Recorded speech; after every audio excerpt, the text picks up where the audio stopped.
युद्धामुळे महाराष्ट्रात काय काय परिणाम होत आहेत ते आता आपण पाहूया। युद्धामुळे गॅस टंचाई निर्माण झाली आहे। हॉटेल्सला गॅस मिळत नाहीये।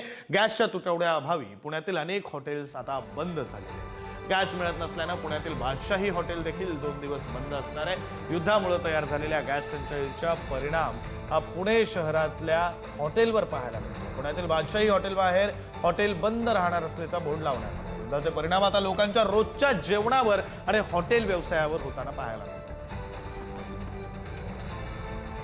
अमेरिका युद्धामुळे तयार झालेल्या गॅस टंचाईच्या झळा ज्या आहेत त्या आता हॉटेल व्यवसायाला आणि दैनंदिन जेवण हॉटेलमध्ये करणाऱ्या नागरिकांना बसायला लागल्याचं आपल्याला पाहायला मिळते। पुण्यातल्या बादशाही हॉटेल जे सर्वात जुनं 1962 पासूनचं हॉटेल आहे त्या हॉटेलवरती आता हे हॉटेल जे आहे ते गॅस टंचाईमुळे पुढील 2 दिवस बंद राहणार असल्याचा सूचना बोर्ड लावण्यात आलेला आहे आणि ग्राहकांना सांगण्यात आलेलं आहे की पुढले 2 दिवस जे आहेत ते हे सगळे हॉटेल बंद असणार आहे आणि 14 तारखेला जे आहे ते उपहारगृह जे आहे ते चालू होईल। मात्र गॅस टंचाईची भीषणता जी आहे ती यातून सगळ्यातून आपल्याला पाहायला मिळते। खरं तर गॅस पुरवठा जोपर्यंत सुरळीत होणार नाही तोपर्यंत सातत्याने वेगवेगळ्या हॉटेल व्यावसायिकावर वेगवेगळ्या रेस्टॉरंटवरती ही वेळ येणार आहे, कारण 2च दिवस पुरेल इतका गॅस साठा जो आहे तो अनेक हॉटेल चालकाकडे होता, तो आता संपलेला आहे। त्यामुळे आता पुढची ऑर्डर येईपर्यंत जे आहे ते कमर्शियल गॅस मिळेपर्यंत हे हॉटेल बंद ठेवावे लागणार आहेत। त्यामुळे जे आहे ते आपल्याला पुण्यात या टिळक रोडवरच्या बादशाही हॉटेलने सुद्धा आता हे पुढले 2 दिवस जे आहे ते हॉटेल बंद ठेवण्याचा निर्णय घेण्यात आलेला आहे आणि त्याला कारण स्पष्ट करण्यात आलेलं आहे की झालेली गॅस टंचाई लक्षात घेता पुढले 2 दिवस हे हॉटेल बंद होत आहे आणि त्यामुळे युद्धाचे परिणाम आता जनसामान्याच्या जनजीवन विस्कळीत करण्यासाठी होत असताना आपल्याला पाहायला मिळत आहेत। व्हिडिओ जर्नलिस्ट सचिन कांबळेसह बालाजी पोद्दार, पुढारी न्यूज, पुणे। भंडारा जिल्ह्यातील डिफेन्स अकॅडमी शाळेमध्ये राज्याच्या कानाकोपऱ्यातील मुलं मुली शिक्षण घेण्यासाठी येत असतात आणि याच ठिकाणी कॅन्टीन देखील आहे। शाळेत 1200 विद्यार्थी आहेत, त्यांच्यासाठी जेवण तयार करण्यात येतं, पण आता 2 दिवस पुरेल एवढाच गॅस सिलेंडर साठा उपलब्ध आहे। त्यामुळे शासनाने गॅस सिलेंडर दिले नाही तर चुलीवर जेवण तयार करण्याची वेळ येणार आहे। आता प्रशासनाने काहीतरी उपाययोजना करून सिलेंडर पुरवठा करावा अशी मागणी प्रशासनाने केलेली आहे।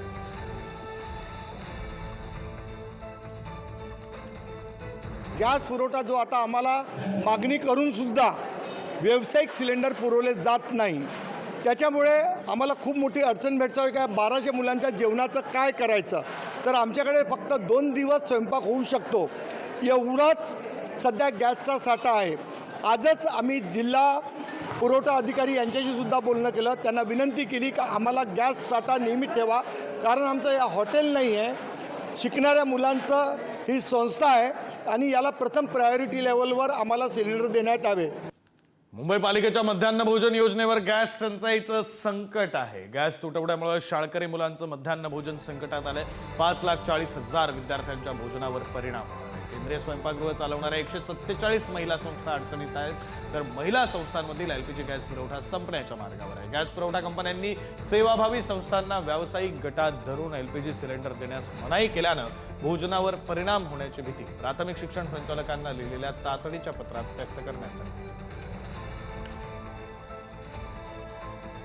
नागपूर जिल्ह्यामध्ये शालेय पोषण आहार योजनेवर गॅस टंचाईचं सावट आहे। शाळांकडे केवळ पुढील 15 दिवसांचा एलपीजी सिलेंडर साठा शिल्लक आहे। 2,78,000हून अधिक विद्यार्थ्यांच्या मध्यान्ह भोजनावर गदा येण्याची दाट शक्यता आहे। नागपूर जिल्ह्यातील 2,711 शाळांमध्ये पोषण आहार योजना सुरू असून त्यापैकी 2,047 शाळांमध्ये गॅस सिलेंडरवरच स्वयंपाक केला जातो। व्यावसायिक एलपीजी सिलेंडर तुटवड्यामुळे काही शाळांची स्वयंपाकघरं बंद पडण्याची शक्यता आहे।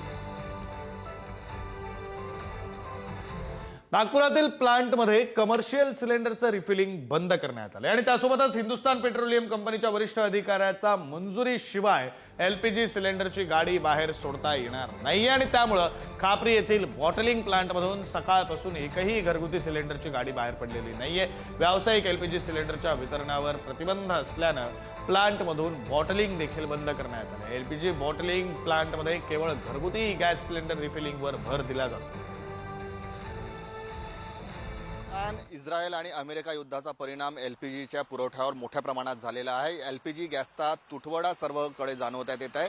सध्या मी आहो नागपुरातील खापरी येथील LPG गॅसचा जो बॉटलिंग प्लांट आहे, हा HPचा बॉटलिंग प्लांट आहे, हिंदुस्थान पेट्रोलियमचा. आणि याच्या बाहेर जी आजची परिस्थिती आहे ती की इथे ज्या गाड्या होत्या, ज्या रिफिलिंग करून देण्यात येणाऱ्या गाड्या होत्या, ज्या बॉटलिंग प्लांटमधून बाहेर पडतात, त्या अजूनपर्यंत पडलेल्या नाही. साधारणतः या 7 ते सकाळी 7:30च्या सुमारास इथून गाड्या बाहेर पडतात. मोठमोठे ट्रक LPGचे सिलेंडर रिफिलिंग करून इथून नागपूर जिल्ह्यासह बालाघाट इथपर्यंत जातात. मात्र आज हे आलेले नाही. आणि त्यापुढे कारण जे सांगण्यात येत आहे की आता कंपनीचे जे सेल्स अधिकारी आहेत, वरिष्ठ अधिकारी, त्यांच्या मंजुरीशिवाय एकही गाडी बाहेर काढता येणार नाही. कारण LPGच्या वितरणावर नियंत्रण आणण्यात आलेलं आहे आणि त्यामुळे जे आहे ते वरिष्ठ अधिकाऱ्याच्या मंजुरीशिवाय एकही ट्रक जो आहे तो बाहेर पडणार नसल्याचं सांगण्यात येत आहे. यापूर्वी असं कधी झालं नाही असं जाणकार सांगतात. त्यापूर्वी जे होतं तो एक नियंत्रण आणण्यासाठी आणि मंजुरीनंतरच जे आहेत ते ट्रक येथून बाहेर पडणार. दुसरी महत्त्वाची गोष्ट म्हणजे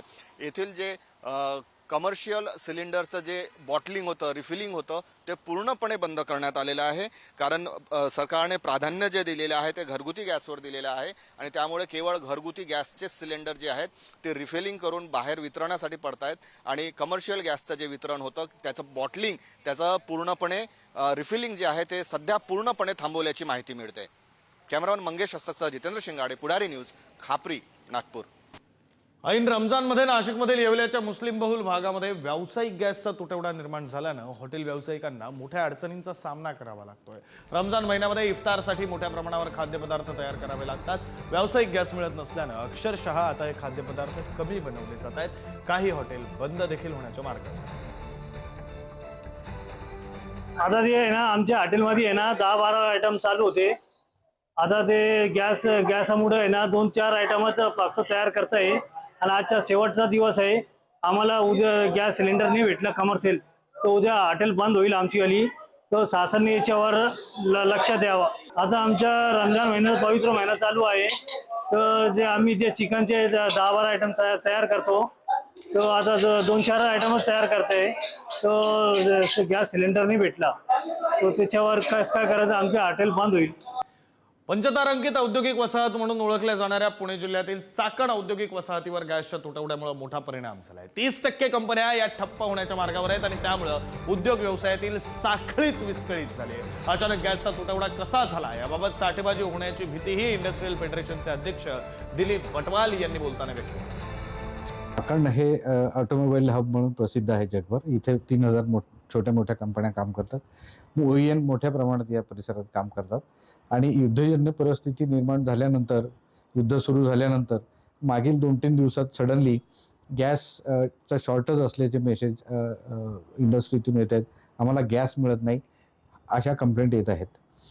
ह्या गॅस मिळत नसल्यामुळे कंपन्यांचे प्रोडक्शनवर इम्पॅक्ट झालेला आहे.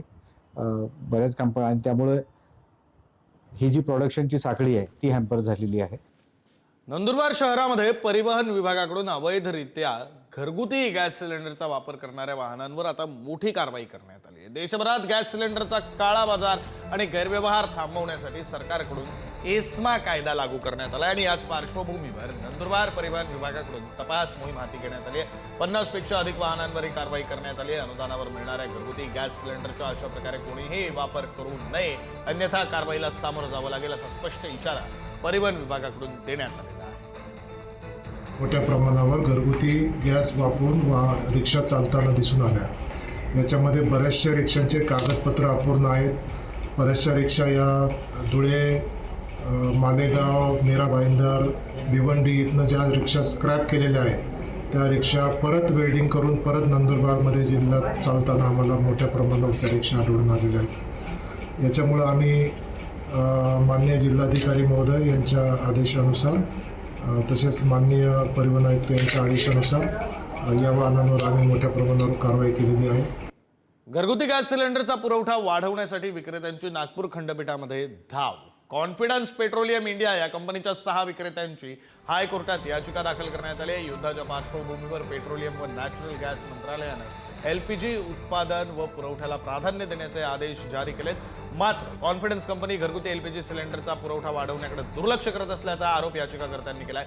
कंपनीनं निर्यात धोरणाचं कारण सांगून पुरवठा करण्यास नकार दिल्याचा दावाही याचिकेत करण्यात आला आणि त्यामुळे LPG निर्यात बंद करण्याची आणि घरगुती बाजारात पुरवठा वाढवण्याची मागणी याचिकेतून करण्यात आली.